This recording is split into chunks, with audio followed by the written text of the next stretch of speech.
بسم اللہ الرحمن الرحیم۔ السلام علیکم۔ درویش ٹی وی کے معزز خواتین و حضرات، مشائخ کرام میں دو حضرات حضرت رابعہ بصری کی زیارت کو گئے۔ دونوں بھوکے تھے اور تھکے ہوئے تھے۔ وہ دلوں میں کھانے کی آرزو لیے پہنچے۔ حضرت رابعہ نے 2 روٹیاں جو رات کی پڑی ہوئی تھیں پیش کی، مگر اسی وقت دروازے پر ایک سائل نے آواز دی کہ اسے روٹی دی جائے۔ حضرت رابعہ نے دونوں روٹیاں اٹھائیں اور سائل کو دے دیں۔ دونوں مہمان بڑے حیران ہوئے اور مایوس بھی، مگر تھوڑی دیر کے بعد ایک کنیز دروازے میں داخل ہوئی۔ اس کے سر پر ایک دسترخوان تھا اور کہنے لگی، میری مالکہ مخدومہ نے یہ روٹیاں آپ کے لیے بھیجی ہیں۔ حضرت رابعہ نے روٹیاں گنی تو 18 تھیں۔ حضرت رابعہ نے کہا، یہ روٹیاں واپس لے جاؤ، یہ میرے لیے نہیں ہے، کسی اور کی ہوں گی، تمہاری مخدومہ کو غلطی لگی ہے۔ واپس گئی تو واقعی مالکہ نے کہا، میں تو 20 روٹیاں بھیجنا چاہتی تھی۔ 20 روٹیاں دیں تو وہ کنیز دوبارہ لے حاضر ہوئی۔ حضرت رابعہ نے 20 روٹیاں لیں اور مہمانوں کی خدمت میں پیش کرتے ہوئے کہا، 2 کے بدلے تو اللہ تعالیٰ نے 20 روٹیاں مقرر کی ہوئی تھیں۔ مہمان حضرت رابعہ کے اس انداز مہمان نوازی کو دیکھ کر حیران ہوتے رہے۔ حضرت رابعہ نے فرمایا، جب تم میرے پاس آئے تو مجھے احساس تھا کہ تم بھوکے ہو، مگر میرے پاس صرف 2 روٹیاں تھیں۔ ان 2 روٹیوں سے تمہارا پیٹ نہیں بھر سکتا تھا۔ سائل آیا، میں نے اللہ سے تجارت کی، وہ 2 کے بدلے 10 دیتا ہے۔ میں نے روٹیاں اس کی راہ میں دے دیں۔ مجھے یقین تھا اللہ تعالیٰ ضرور 20 روٹیاں دے گا۔ کنیز آئی، میں نے گنی 18 تھیں، یہ کمی نہیں ہو سکتی تھی، میں نے واپس کر دی، یہ حساب میں غلطی کی وجہ سے تھی۔ 20 آئیں تو تمہارے لیے حاضر کر دی۔ حضرت رابعہ بصریہ رحمت اللہ علیہ مخدومہ شب و روز عبادت میں لگی رہتی تھی۔ آپ کو حج کا شوق ہوا۔ ایک گدھا بہت لاغر ان کے پاس تھا، اس پر اسباب لاد کر چل پڑی۔ راستے میں گدھا مر گیا۔ دوسرے ہمراہیوں نے ان سے کہا، ہم آپ کا اسباب لے چلیں گے۔ آپ نے کہا، تم سب جاؤ، میں تم لوگوں کے بھروسے پر نہیں آئی ہوں۔ قافلہ چلا گیا، آپ تنہا رہ گئیں۔ آپ نے درگاہ الہی میں عرض کی، اے ساری کائنات کے بادشاہ، کیا ایک غریب عورت کے ساتھ یہی معاملہ کیا جاتا ہے کہ تو نے پہلے مجھے اپنے گھر کی طرف بلایا، پھر راستے میں گدھے کو مار ڈالا اور تنہا بیابان میں سراسیما کر دیا۔ آپ کی مناجات ختم نہ ہوئی تھی کہ گدھا زندہ ہو گیا۔ آپ نے پھر اس پر اسباب لادا اور مکہ معظمہ کو چلی۔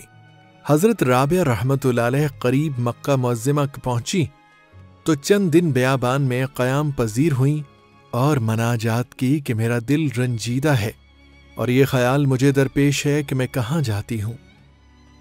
میری بنیاد ایک مشت خاک ہے اور خانہ کعبہ پتھر کا بنا ہوا مستحکم مکان ہے۔ میری عرض ہے کہ تو مل جائے۔ حق تعالیٰ کی جانب سے غیبی آواز آئی، اے رابعہ، کیا تو چاہتی ہے کہ تمام عالم تہو بالا ہو اور سب کا خون تیرے نامہ اعمال میں لکھا جائے؟ کہ تو نے نہیں سنا کہ موسیٰ علیہ السلام نے دیدار کی آرزو کی؟ ہم نے اپنی تجلی کوہ طور پر ڈالی، جس کا اثر یہ ہوا کہ تمام پہاڑ ٹکڑے ٹکڑے ہو گیا۔ ایک بار آپ پہاڑ پر گئی، تمام شکاری جانور آپ کے ارد گرد جمع ہو کر آپ کی طرف دیکھنے لگے۔ اتنے میں حضرت حسن بصری رحمت اللہ علیہ بھی وہاں پہنچے۔ تمام جانور ان کو دیکھ کر بھاگ گئے۔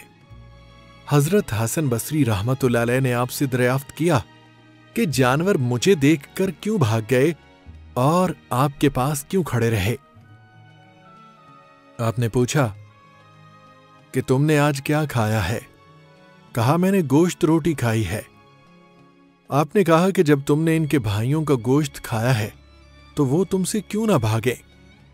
آپ سے حضرت حسن بصری رحمت اللہ علیہ نے پوچھا کہ تم نے یہ مرتبہ کیوں کر پایا؟ آپ نے فرمایا میں نے کل موجودات کو خدا کی یاد میں گم کر دیا۔ حضرت حسن بصری رحمت اللہ علیہ نے پوچھا تم نے خدا کو کیوں کر جانا؟ آپ نے فرمایا کہ میں نے بے چون و چرا خدا کو پہچانا۔ ایک بار لوگوں نے آپ سے پوچھا آپ کہاں سے آئی ہیں اور کہاں جائیں گی؟ فرمایا اس جہاں سے آئی ہوں اور اسی جہاں میں واپس جاؤں گی۔ لوگوں نے پوچھا کہ آپ اس جہان میں کیا کرتی ہیں؟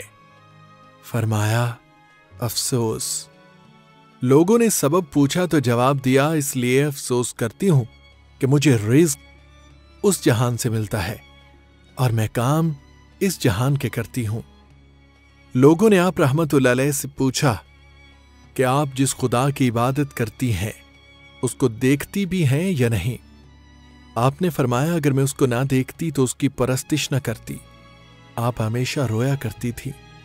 لوگوں نے رونے کا سبب دریافت کیا۔ آپ نے فرمایا کہ میں اس کی جدائی سے ڈرتی ہوں اس لیے کہ اس کی خوگر ہو گئی ہوں۔ ایسا نہ ہو کہ موت کے وقت ندا آئے تو ہماری درگاہ کے لائق نہیں۔ لوگوں نے پوچھا کہ جب گناہ گار توبہ کرتا ہے تو اس کی توبہ قبول ہوتی ہے یا نہیں؟ آپ نے فرمایا کہ جب تک خدا توبہ کرنے کی توفیق نہیں دیتا کوئی گناہ گار توبہ نہیں کر سکتا، اور جب خدا نے توبہ کرنے کی توفیق دی تو توبہ بھی قبول کرتا ہے۔ پھر فرمایا اعضاء سے خدا کی راہ نہیں ملتی جب تک انسان کا دل بیدار نہ ہو، اور جب دل بیدار ہو گیا تو دوستی اعضاء کی ضرورت باقی نہیں رہتی۔ یعنی بیدار دل وہ ہے جو حق میں گم ہو جائے اور مدد اعضاء کی اس کو ضرورت نہ ہو، اور یہی درجہ فنا کا ہے۔ بس یہی وہ مقام ہے کہ قیامت کے روز خدا کا ذکر کرنے والے ہنستے ہوئے جنت میں داخل ہوں گے۔ حضرت رابعہ بصری جب مکہ مکرمہ پہنچی تو کچھ ایام بیابان میں مقیم رہ کر خدا سے التجا کی کہ میں اس لیے دل گرفتہ ہوئی کہ میری تخلیق تو خاک سے ہوئی ہے اور کعبہ پتھر سے تعمیر کیا گیا ہے، لہٰذا میں تجھ سے بلا واسطہ ملاقات کی متمنی ہوں۔ چنانچہ بلا واسطہ اللہ تعالیٰ نے مخاطب کر کے فرمایا اے رابعہ، کیا تم نظام عالم درہم برہم کر کے تمام اہل عالم کا خون اپنی گردن پر لینا چاہتی ہو؟ اور کیا تجھے معلوم نہیں کہ جب موسیٰ علیہ السلام نے دیدار کی خواہش کی اور ہم اپنی تجلیات میں سے ایک چھوٹی سی تجلی کوہ طور پر ڈالی تو وہ پاش پاش ہو گیا۔ اس کے بعد جب وہ دوبارہ حج کو گئی تو دیکھا کہ خانہ کعبہ خود آپ کے استقبال کے لیے چلا آ رہا ہے، تو آپ نے فرمایا کہ مجھے مکان کی ضرورت نہیں بلکہ میں تو مکین کو چاہتی ہوں، کیونکہ مجھے حسن کعبہ سے زیادہ جمال خداوندی کے دیدار کی تمنا ہے۔ اسی سال سلطان ابراہیم ادم رحمت اللہ علیہ حج بیت اللہ کو گئے ہوئے تھے۔ انہوں نے دیکھا کہ کعبۃ اللہ اپنے مقام پر نظر نہیں آ رہا، حالانکہ اب گھر سے چلے تو ہر قدم پر 2 نفل نماز ادا کرتے گئے اور اسی طرح 14 سال لگے۔ پھر جا کر بلخ سے مکہ مکرمہ پہنچے تھے۔ فرمانے لگے کیا میری بینائی میں کمی آ گئی ہے کہ بیت اللہ نظر نہیں آ رہا؟ ہاتف نے آواز دی آپ کی نظر کی کوتاہی نہیں، دراصل کعبۃ اللہ ایک نیک بیوی کے استقبال کو گیا ہوا ہے۔ حضرت ادم نے دیکھا کہ حضرت رابعہ بصری آ رہی ہیں، اب کعبہ اپنی جگہ قائم ہے۔ حضرت ابراہیم نے فرمایا رابعہ یہ کیا شور کرامت ہے جو تم نے دنیا میں برپا کر رکھا ہے کہ کعبۃ اللہ کو اپنے استقبال کے لیے بلا رہی ہو؟ حضرت رابعہ فرمانے لگیں ابراہیم شور تو تم نے برپا کر رکھا ہے کہ 14 سال سے ایک ایک قدم پر نفل ادا کرتے آ رہے ہو، اور 14 سال دیر کر کے اللہ کے گھر میں حاضر ہوئے ہو۔